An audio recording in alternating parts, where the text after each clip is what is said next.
இன்று செவ்வாய் பிரதோஷம், வளர்பிறை பிரதோஷம். செவ்வாய் பிரதோஷத்தில் சிவபெருமானை வணங்குங்கள்.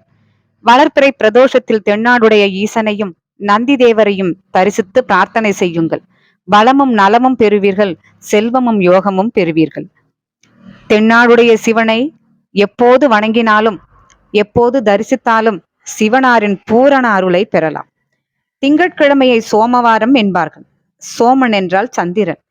பிறையை சிரசில் வைத்து சூடிக்கொண்டிருக்கும் சிவபெருமானை திங்கட்கிழமை வழிபடுவது சிறப்பு என்பார்கள்.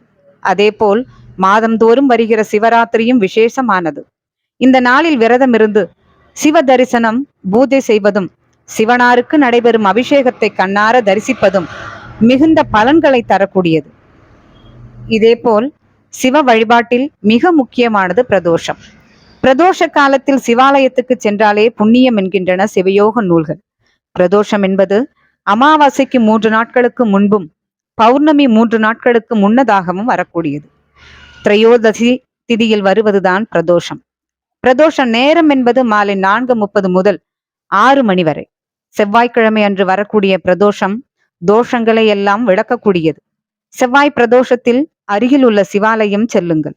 நந்தி தேவருக்கும் சிவலிங்க திருமேனிக்கு சிறப்பு அபிஷேகங்கள் நடைபெறும். இதில் கலந்து கொண்டு மனதார வேண்டிக் கொள்ளுங்கள். முடிந்தால் அபிஷேகத்துக்கு உரிய பொருட்களை வழங்குவது பல நன்மைகளை வாரி வழங்கும். வில்வம் வழங்குங்கள். நந்தி தேவருக்கு அருகம்புல் சார்த்துங்கள். எதுவுமே இல்லை எனினும் சிவதரிசனம் செய்யுங்கள். வாழ்வில் வளமும் நலமும் பெறுவீர்கள். செவ்வாய் பிரதோஷம் விசேஷம்.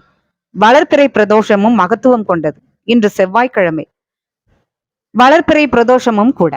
தோஷங்களை எல்லாம் நீக்கவல்ல பிரதோஷத்தில் கலந்து கொள்ளுங்கள்.